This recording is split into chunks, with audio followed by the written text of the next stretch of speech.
তুমি কি পাপ করেছো, কি অন্যায় করেছো? তুমি জানো না আমার রব কত মেহেরবান, তিনি কত দয়ালু, তিনি ভালোবাসার আধার, তিনি করুণার আধার।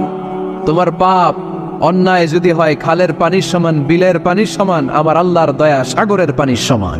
তোমার পাপ আর অন্যায় যদি হয় পাহাড়ের সমান, আমার আল্লাহর ভালোবাসার দয়া হচ্ছে আকাশের সমান।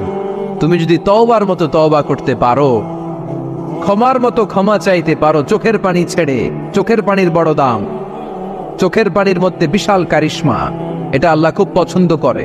2 ফোঁটা পানি আল্লাহ পছন্দ করে। এক, জেহাদের ময়দানে শহীদের গা বেয়ে ঝরে পড়া রক্তের ফোঁটা। 2 হচ্ছে অনুতপ্ত বান্দার চোখের পানির ফোঁটা। বান্দা যখন অনুতপ্ত হয়ে চোখের পানি ছেড়ে কাঁদে, তার চোখের পানি চোখ বেয়ে নাকের ডগা বেয়ে মাটিতে পড়ার আগেই ওই অনুতপ্ত বান্দার সব গুনাহ আল্লাহ মাফ করে দেয়। একদিন মনে মনে আল্লাহরে বলে, আল্লাহ আমি এত বড় কবি, আমার পায়ে দেওয়ার মতো জুতা নাই। আহা, আফসোস করে ঘর থেকে বের হয়েছে, বের হয়ে দেখে এক ভিক্ষুক ভিক্ষা করে, ওই ভিক্ষুকের 2টা পাই নাই, ভিক্ষুকের 2টা, আর কবি সাহেবের কি নাই? জুতা নাই। কবি সাহেব যখন এই দৃশ্য দেখছে, হায় রে, আমার তো পা আছে, এর তো পাই নাই, সেজদায় পড়ে গেল। আর আল্লাহরে বলে, আল্লাহ শুকর আলহামদুলিল্লাহ, বেশ ভালো আছি, আর কিছু লাগবে না। এজন্য শান্তি হচ্ছে শুকর আলহামদুলিল্লাহর ভিতরে।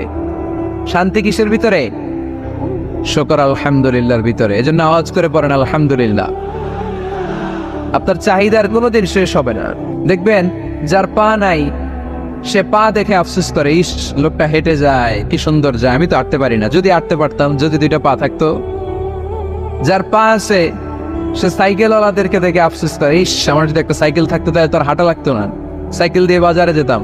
যার সাইকেল আছে সে আবার হোন্ডাওয়ালাদেরকে দেখে আফসোস করে, ইস একটা হোন্ডা যদি থাকতো তাহলে তো ভো ভো করা যাইতো না।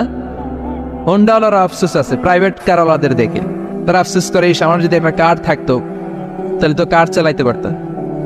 যাদের প্রাইভেট কার এদেরও আফসোস আছে, ইস আমার যদি একটা হেলিকপ্টার যদি থাকতো তাহলে তো উড়াল মারতে পারতাম। হেলিকপ্টার ওয়ালাদেরও আফসোস আছে, আমার যদি একটা জেট প্লেন থাকতো, jet plane, private jet plane, ও প্রিন্স ওয়ালিদ বিন তালালের মতো 70% মেড অফ গোল্ড, তার একটা জেট প্লেন আছে, এটার 70% স্বর্ণ দিয়ে বানানো। তার মানে চাওয়ার কোনো শেষ আছে? নাই। সুখ শান্তি যদি চান, অলওয়েজ পড়বেন আলহামদুলিল্লাহ। টাকা যার বেশি, টেনশন তার বেশি। সাধারণত টাকা যার বেশি, রোগ তার বেশি। টাকা যার বেশি, শান্তি তার কম। আপনি খোঁজ নিয়ে দেখেন, 1000 কোটি টাকার মালিক, ঘরে শান্তি নাই। স্ত্রীর সাথে মনোমালিন্য, স্ত্রী যায় একদিকে, উনি যায় আরেকদিকে, পোলায় কই যায় পোলায় নিজেও জানে না, মেয়ের অবস্থা খারাপ, আরেক ছেলের সাথে হাঁটে। তো এই হচ্ছে এদের লাইফস্টাইল। সবাই না, আল্লাহ যা তারা ভিন্ন।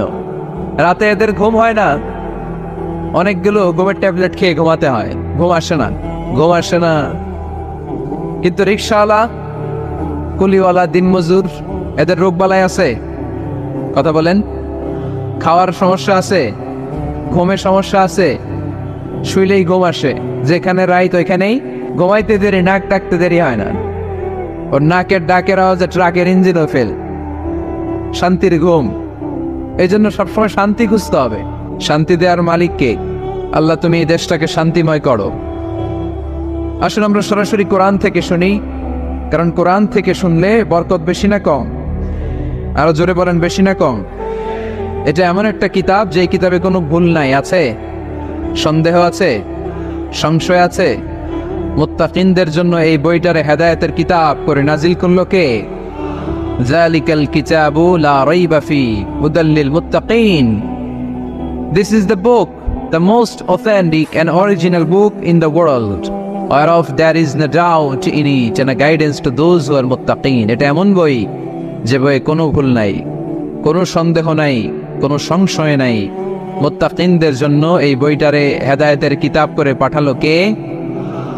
আবার আল্লাহ বলেন, কিতাবুন আনজালনাহু ইলাইকা লিতুখরিজান নাসা মিনাজ-যুলুমাতি ইলান-নূর। নবী হে, এই কিতাবকে আমি নাজিল করেছি অন্ধকারাচ্ছন্ন মানুষগুলোকে আলোর পথ দেখাতে, বামপন্থী গুলারে ডানপন্থী বানাতে, জাহান্নামী গুলারে জান্নাতি বানাতে। এই কিতাব যদি কেউ পড়ে সে মানুষের মতো মানুষ হয়। ওই মানুষ কখনো অন্যায় করে না, এই কিতাব যে পড়ে এবং মানে, এই কিতাবের শিক্ষাকে যে নিজের মধ্যে ধারণ করে, সে কখনো মিথ্যা বলে না, মা বাবার সাথে বেয়াদবি করে না। ওই আলোকিত মানুষটা কখনো টেন্ডারবাজি করে না, চাঁদাবাজি করে না, দুর্নীতিতে চ্যাম্পিয়ন হয় না, ক্যাসিনো ব্যবসায় নামে না। এই কোরআন যারা বুকে ধারণ করে এরা কোনোদিন পেঁয়াজের দাম বাড়ায় না। জোরে বলেন ঠিক কিনা? এরা কখনো তাদের কোনো কাজে জনমানুষের ক্ষতি করে না। এরা সবসময় কল্যাণের পক্ষে, এরা মানবতার পক্ষে। এরাই হচ্ছে আলোকিত মানুষ, ঠিক কিনা? মানুষ হওয়া পৃথিবীতে বড় কঠিন।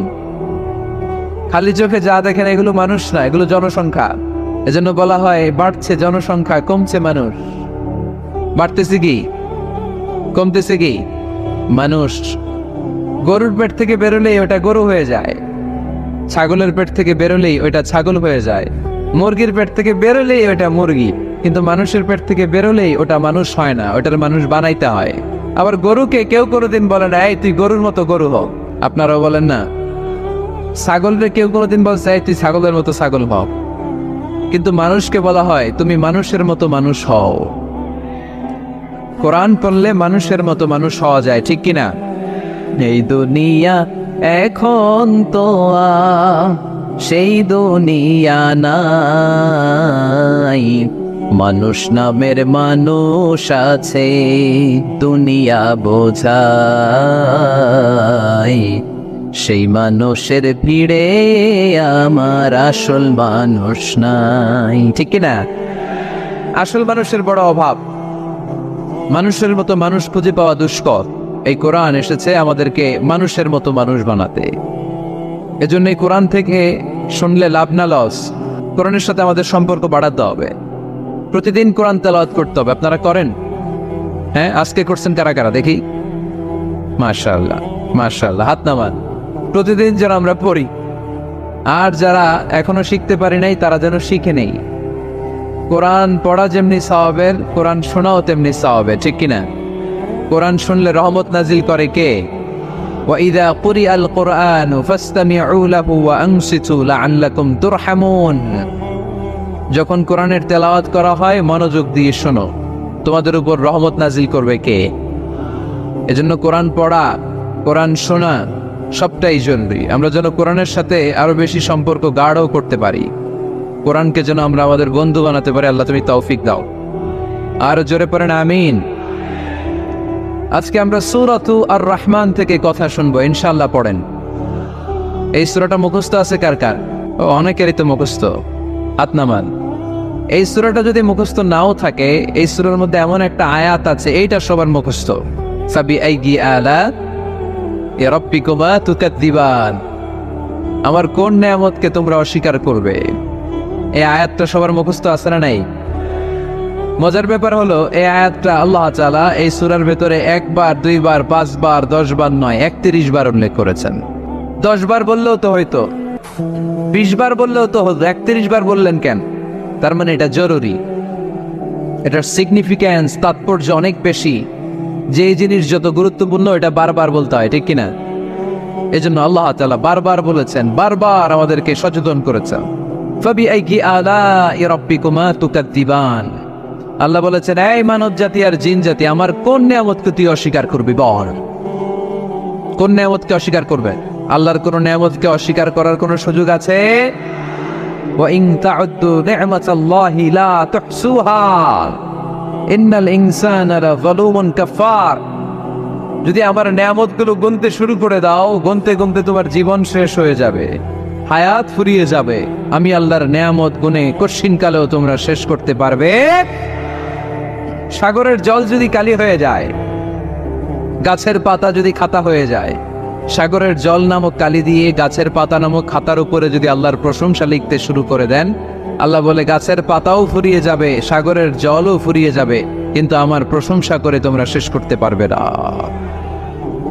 এজন্য আল্লাহর প্রশংসা করতে হবে বেশি বেশি নাকি কম কম? কম কম না বেশি বেশি? ফাবিআইয়ি আলা'i রাব্বিকুমা তুকাযযিবান, আমার কোন নিয়ামতকে তোরা অস্বীকার করবি বল? O mankind and jinnkind, which of my mercy and blessings you wanna deny? আমার কোন নিয়ামতকে অস্বীকার করবি? অস্বীকার করার সুযোগ আছে? নাই। আল্লাহর হাবিব সাল্লাল্লাহু আলাইহি ওয়াসাল্লাম এই সূরাটাকে বড্ড পছন্দ করতেন। সাহাবাদেরকে একবার তিনি এই সূরাটা তেলাওয়াত করে শোনালেন। সাহাবারা চুপচাপ, ঠিক যেমন এখন আপনারা চুপচাপ। আল্লাহর হাবিব বললেন, ও সাহাবারা, তোমরা তো এই সূরা শুনে চুপ করে বসে আছো, কিন্তু তায়েফের ময়দানে জিনদের কাছে এই সূরাটা আমি তেলাওয়াত করেছিলাম, তারা কিন্তু চুপচাপ বসে থাকে নাই। যতবার আমি ফাবিআইয়ি আলাኢ রাব্বিকুমা তুকাযযিবান পড়েছি, এই আয়াতের বিপরীতে তারা উত্তর দিয়েছে, কারণ এই আয়াতটা একটা প্রশ্ন। It's a question from your lord to mankind and jinnkind. এটা আল্লাহর পক্ষ থেকে মানব জাতি এবং জিন জাতির কাছে রেখে দেওয়া একটা প্রশ্ন। ফাবিআইয়ি আলাኢ রাব্বিকুমা তুকাযযিবান, আমার কোন নিয়ামতকে অস্বীকার করবি তুই? আল্লাহর কোন নিয়ামত অস্বীকার করার কোনো ক্ষমতা আমাদের আছে? নাই, অসম্ভব। এজন্য এটা একটা প্রশ্ন। আল্লাহর হাবিব বললেন,